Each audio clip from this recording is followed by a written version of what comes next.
You know that moment your heart drops and your lungs forget how to breathe. Mine hit me the second I saw the gates swinging open, hoof prints scattered in the mud like chaos, and the distant thunder rolling over the hills as if the sky itself was warning me. My 3 rescue horses, gone. The paddock empty. The storm howling like it knew what had just happened. For a second, I thought maybe they broke out, but the tire tracks leading away told a far more sinister story. Someone had taken them, and not just anyone. Karen, the Edgeway's walking migraine.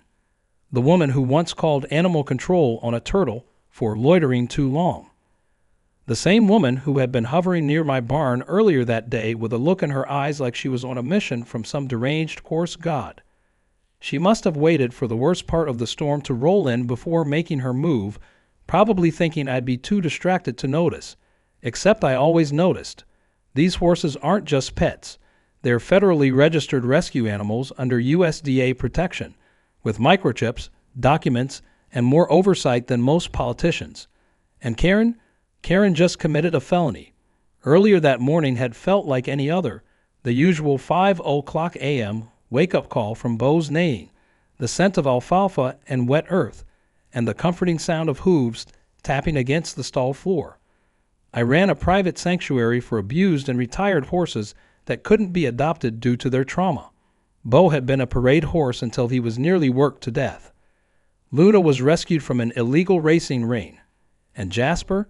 He was born blind in one eye and still flinched whenever anyone raised their hand too fast. They were survivors. My job was to protect them, and yet somehow, a woman with a TikTok account and 0 credentials had just stolen them in broad daylight.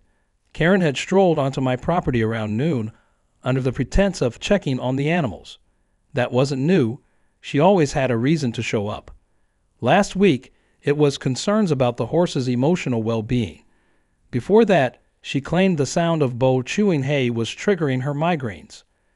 Today, she'd taken it up a notch. She stood by the fence with her obnoxious pink umbrella and her little dog yapping in her arm like a furry siren. You know, she said casually, they'd probably be happier if they were free. Like actually free, not locked in like zoo animals.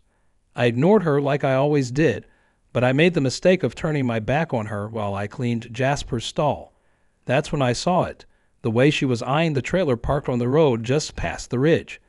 I didn't think much of it at the time. Maybe a delivery. Maybe a neighbor's visitor. I didn't expect her to be that crazy. But now, standing in the mud as rain pelted my face and the empty stalls stared back at me like hollow reminders of my failure, I realized I'd underestimated just how far Karen's delusion could stretch. I sprinted back to the house, half slipping in the mud, and yanked the tablet from the wall to check the surveillance footage. There she was, 3:46 p.m., wearing a reflective vest labeled Animal Wellness Officer, which I knew for a fact didn't exist, guiding Bo up a flimsy ramp into an ancient trailer with rusted chains. Luna followed hesitantly, and poor Jasper had to be tugged by a rope leash around his halter. She waved at the security camera like this was a friendly heist and drove off like she was heading to the county fair. I couldn't believe it. She'd actually done it. She'd stolen federally registered animals and filmed herself doing it like it was some heroic act.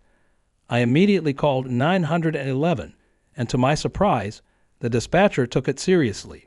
Very seriously. "Did you say federally registered?" she asked. I confirmed. She put me on hold. When she came back, her tone had changed. "You'll be getting a call from the USDA Animal Welfare Division in 5 minutes. Stay put." Sure enough, I got a call from a man named Inspector Garza, who had the voice of someone who hadn't smiled in 10 years. When I told him what happened, he paused, then said something that made my blood run cold. If she crosses state lines with those horses, it becomes a federal transport violation under Section 122 of the Equine Rescue Act. That's prison time. I gave him the footage, the license plate, and even the direction she went. One of my neighbors texted me a blurry dash cam screenshot of her heading west. The storm hadn't hit full force yet, but it was coming in fast. I didn't wait. I packed my gear, threw on my boots, and loaded up my own trailer. I wasn't about to let Karen disappear into the night with animals that had already suffered more than enough. I had the horses' medical records, rescue registration tags, and even a notarized letter from the USDA confirming their protected status. Everything I needed to prove they were not just some backyard ponies Karen could liberate for clout. As I pulled out of my driveway, I called a friend who worked in the local sheriff's department. He patched me into the regional BOO system. Be on the lookout. Within 15 minutes, the entire county was aware of the Karen horse theft incident. I passed 2 cruisers on the way out who gave me a knowing wave. The rain was coming down harder now, visibility dropping, but my eyes were fixed on the GPS pane showing the last location of that rusty trailer. This wasn't just about stolen property. This was about trust, about trauma.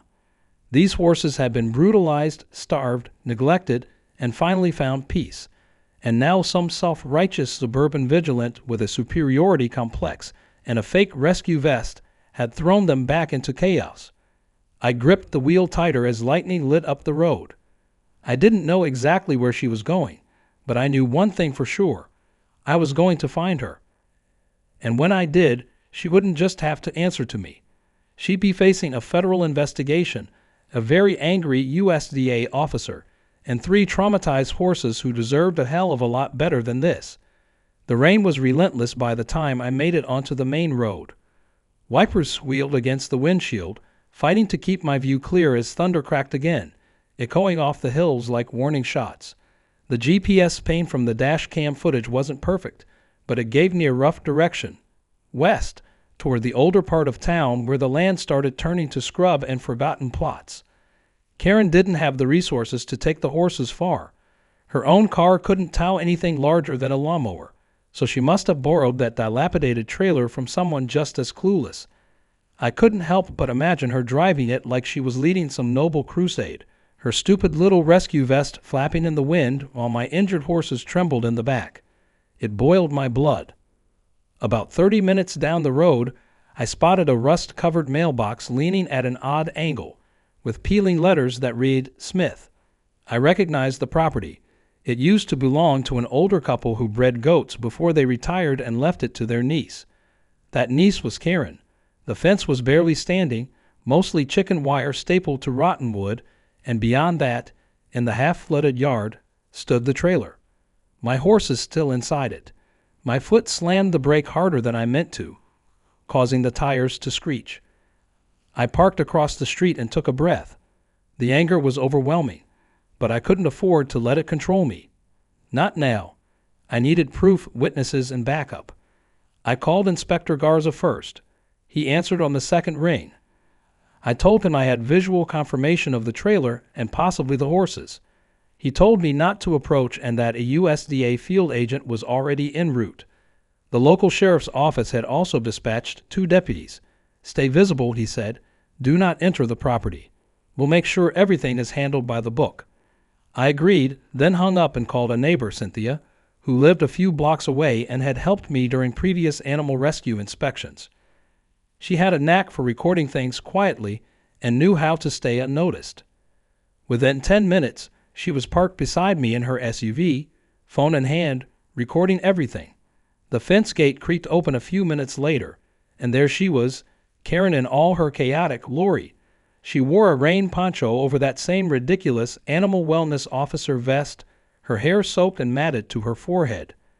She had no clue she was being watched.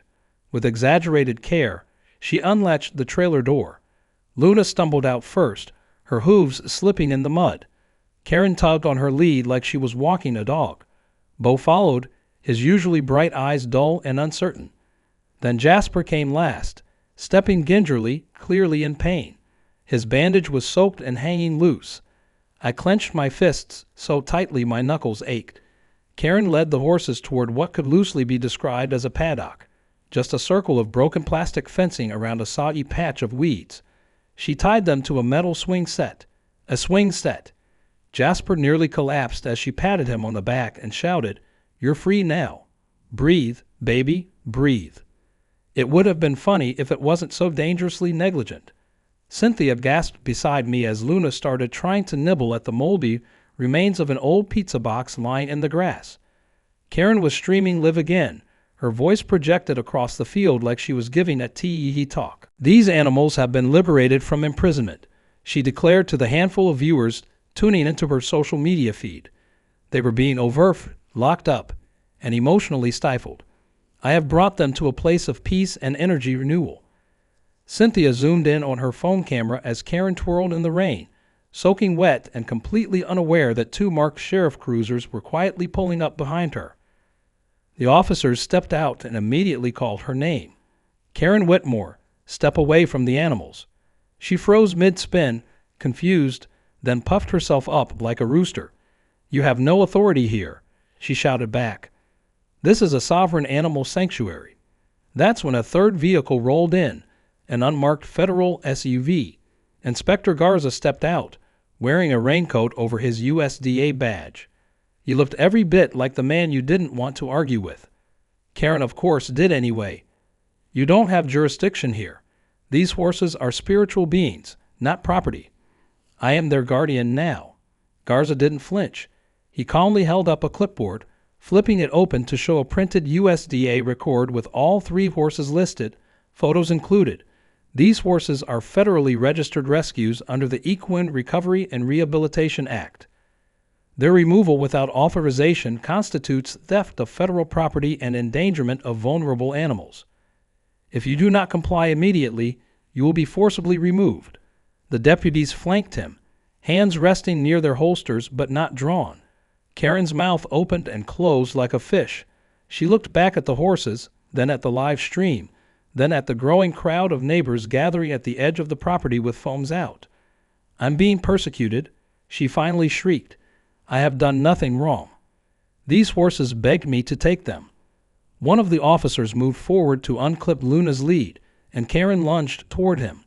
That was it.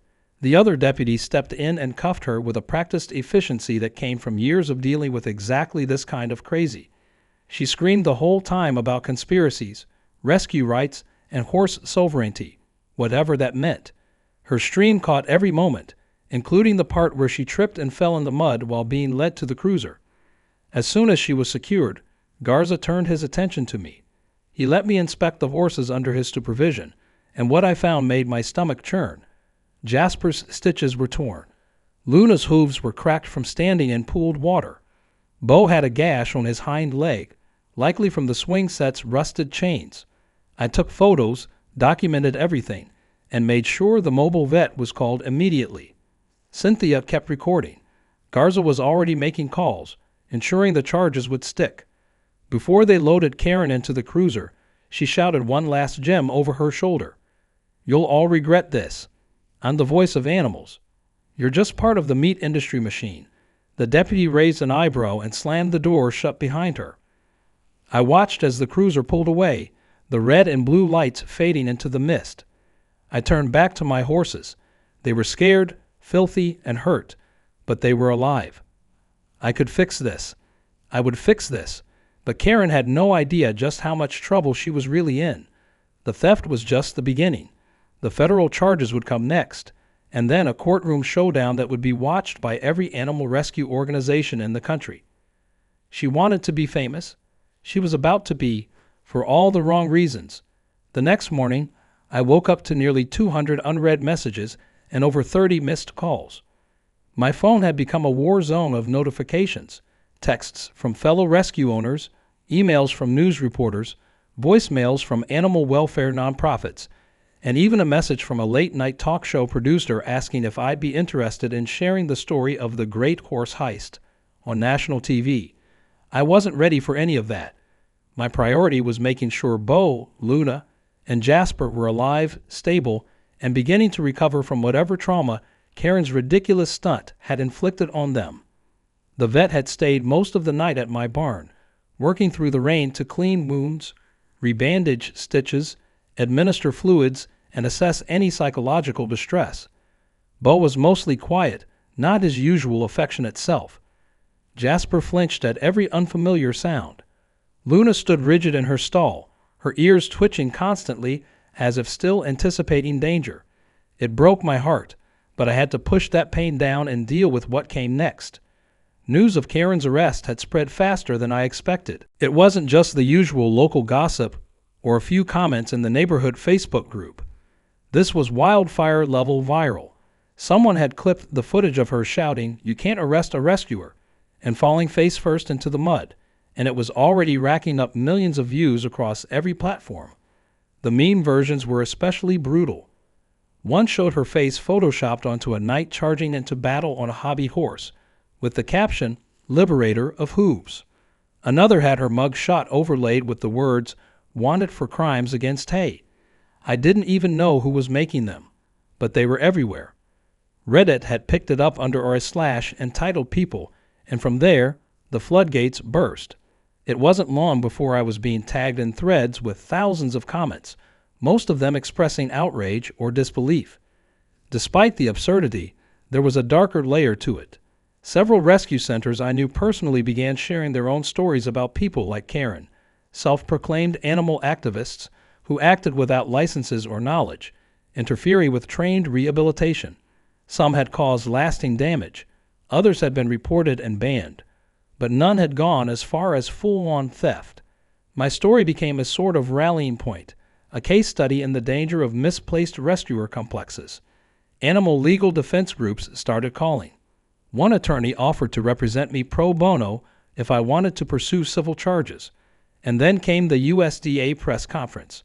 Inspector Garza stood stiffly behind a podium set up on the steps of the county courthouse.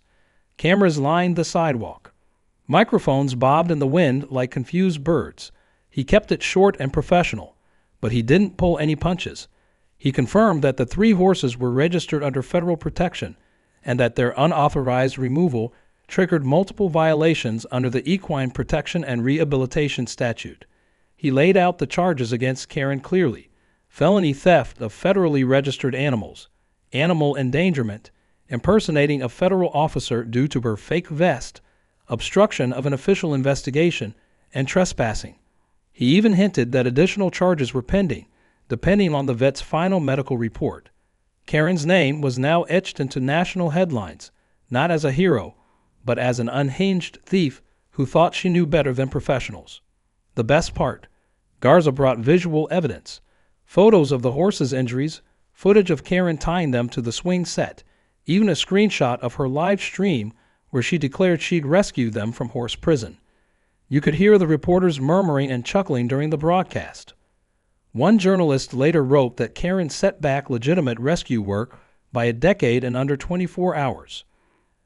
As all this unfolded, Karen's social media imploded. Her Facebook page, Hearts for Hooves, was flooded with angry comments, demands for accountability, and one-liners that would have made a stand-up comic jealous. Her followers had either vanished or turned on her. The moderators removed her from every animal rights group she was part of. Screenshots leaked of her bragging about rescuing turtles from public ponds and trying to report a neighbor's dog for emotional manipulation. The internet had officially decided that Karen wasn't a rescuer. She was a walking lawsuit in capri pants. Then came the next twist. Karen had hired a lawyer, or rather, a lawyer had found her, likely for the publicity. His name was Vincent Flagg, and he looked like someone who practiced law from the back of a van. He released a statement to the press claiming Karen had been heroically protecting innocent animals from environmental neglect, and had whistleblower protections under the Animal Guardian Doctrine. I'd never heard of such a doctrine, and neither had anyone else with a legal license, but Flagg was committed. He filed a countersuit claiming that I was unfit to house rescue horses and that Karen had acted under moral obligation. He even tried to sue Inspector Garza personally for federal intimidation tactics. None of it made any legal sense, but it made for great headlines. One article read, "Horse thief goes full tilt, blames victim, sues government." At first, I worried some of the public might actually believe her. That was before her own live stream viewers started posting unedited clips of her yelling at Jasper for not appreciating freedom and scolding Bo for being a little too heavy. She'd effectively buried herself. Even still, I knew that in court, facts mattered more than memes, and I was going to need airtight documentation, expert testimony, and maybe a little bit of luck. I got a call from my USDA liaison later that evening. He confirmed that the federal case against Karen would proceed, but he also told me something I hadn't expected. Due to the national exposure, they were planning to bring in Karen's case as a key example in an upcoming legislative hearing about unauthorized animal interference. In short, Karen might be responsible for helping pass stricter laws, just not in the way she thought. I laughed, not because it was funny, but because the irony was too thick to ignore. As the media attention continued to build, my barn became something of a local landmark. People drove by just to get a glimpse of the horses. Kids wrote letters to Bo.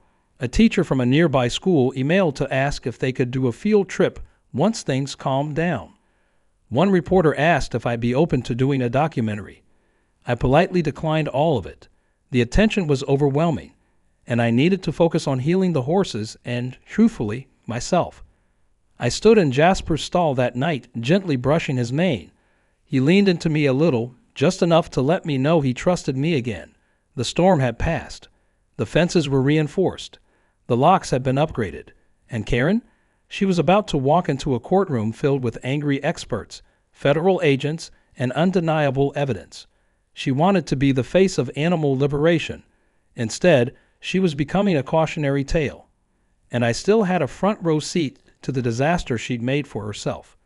Court day came with a chill in the air and a line of spectators wrapped around the courthouse. I never expected it to become a public event, but apparently, when a woman live streams the theft of federally protected rescue animals while shouting conspiracy theories in the rain, people show up. Some came for justice, others for spectacle, and a few probably just wanted to see if Karen would say something outrageous again.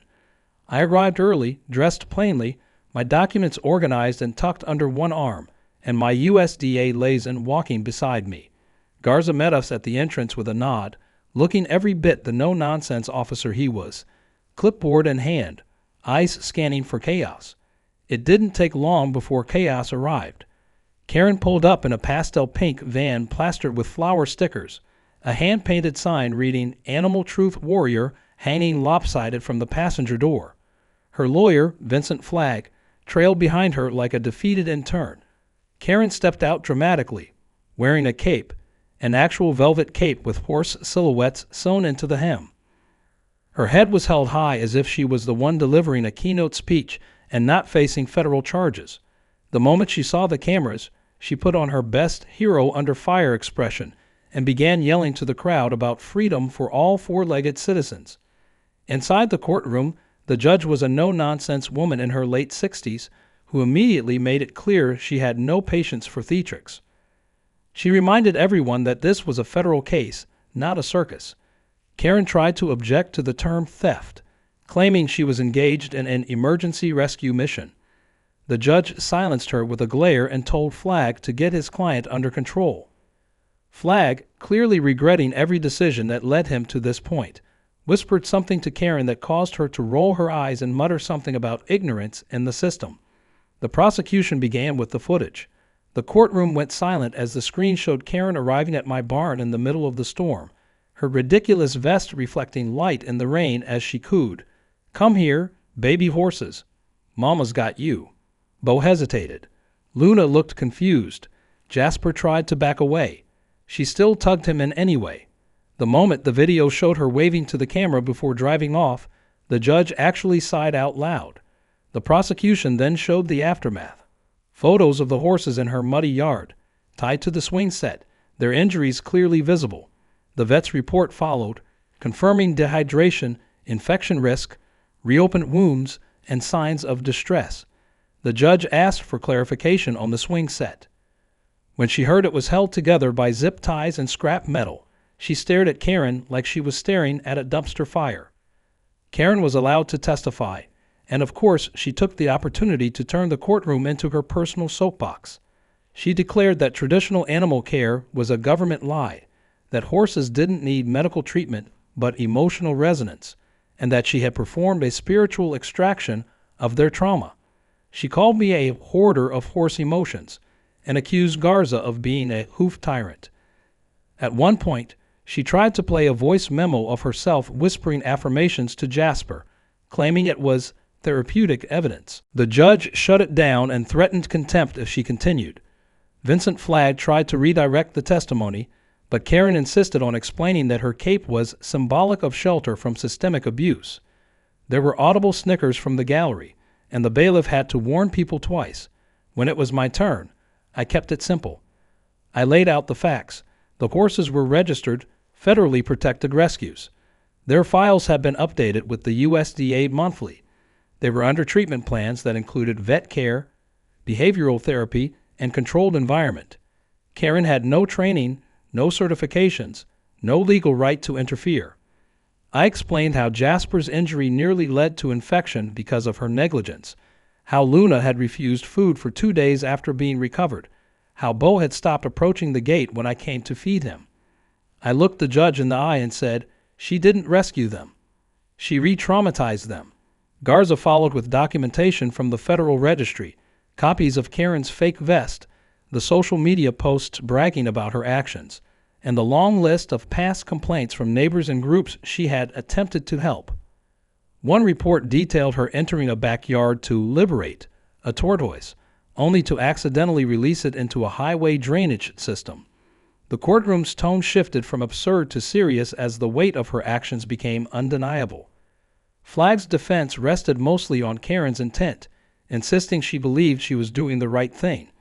But as the judge pointed out, good intentions do not excuse illegal actions, especially when lives, human or animal, are put at risk. In closing arguments, the prosecution emphasized that Karen's recklessness could have led to death or long-term trauma for already vulnerable animals. The defense tried once more to play the victim card, portraying Karen as a misunderstood activist. The judge was not moved. She recessed for deliberation, which didn't take long. When court resumed, she read the verdict with unmistakable finality.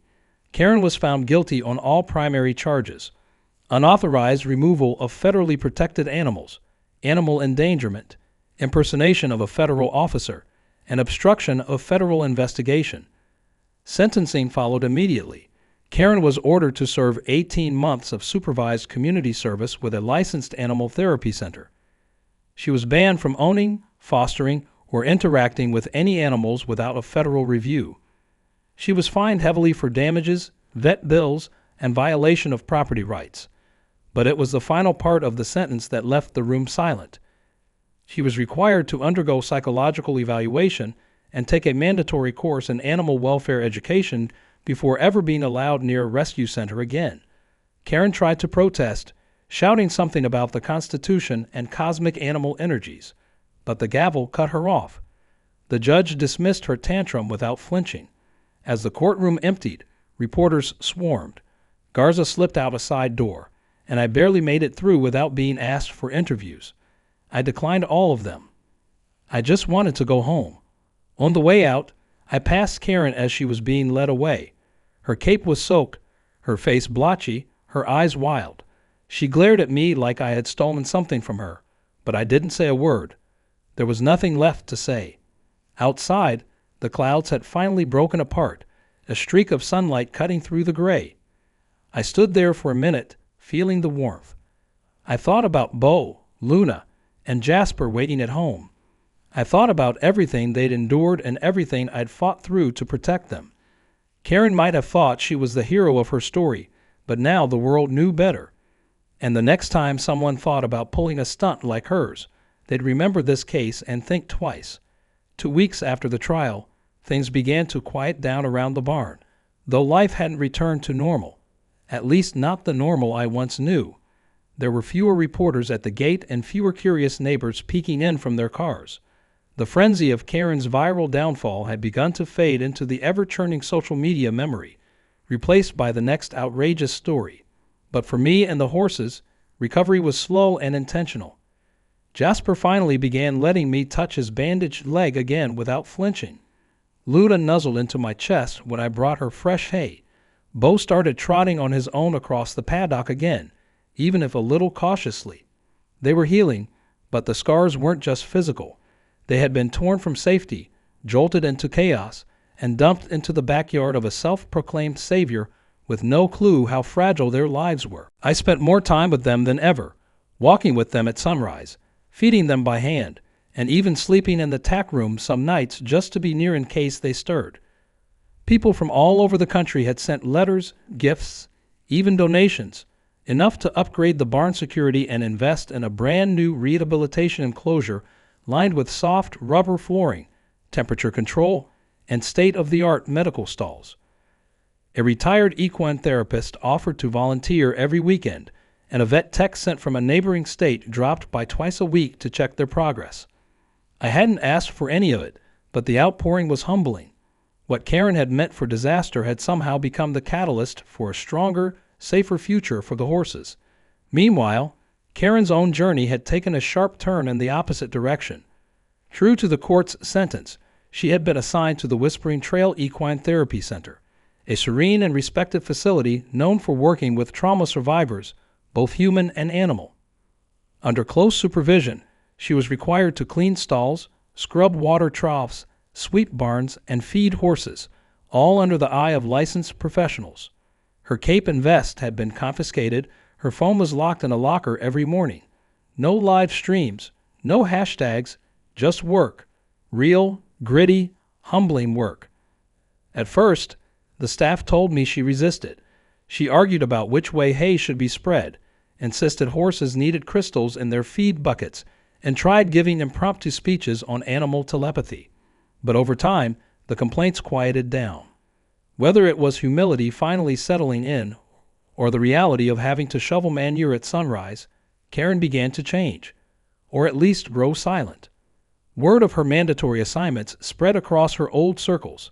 The same online communities that had once cheered her now mocked her.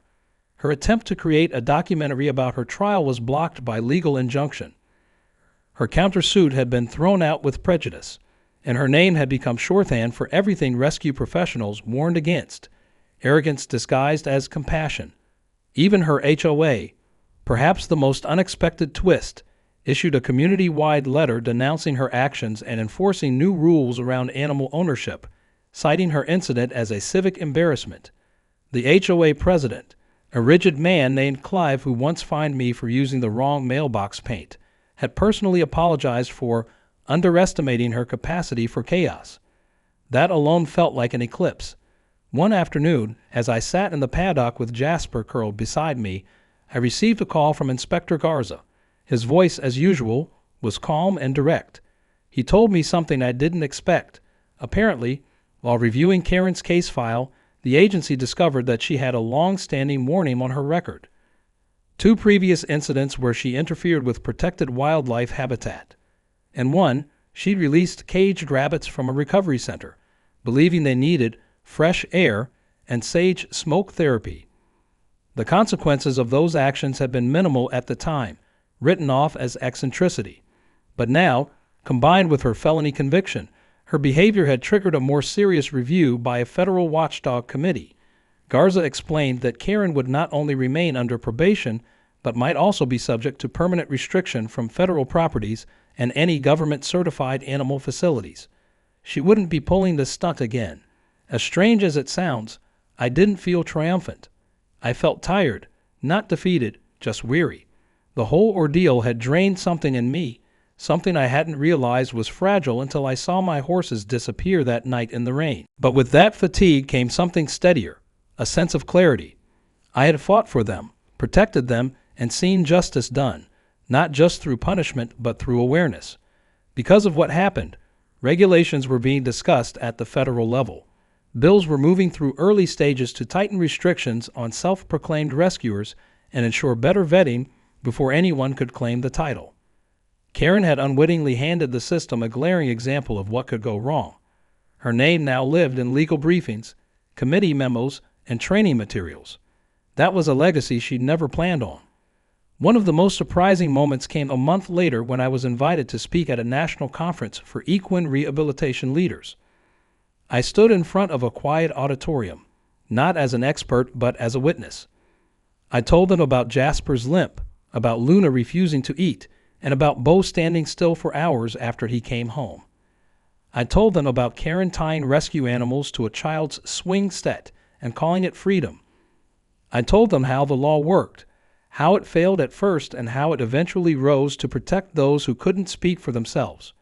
When I finished, they stood and clapped, not for me, but for the idea that people like Karen wouldn't get the last word anymore. Back home, as spring warmed the air and the barn glowed in the sunset, I stood by the fence and watched my horses graze peacefully. Jasper lifted his head and wandered over, nudging my side with a soft grunt. I scratched his forehead and leaned against the wood, breathing in the calm. We were okay. We were scared, yes, but not broken. The barn was stronger. The story was told. And Karen? She had been unmasked, uncaped, and reduced to what she had always been. Not a hero, but a warning. I looked out across the pasture and smiled because now every inch of it was safe again. And nothing, no storm, no lie, no self-appointed savior, was ever going to take that from us.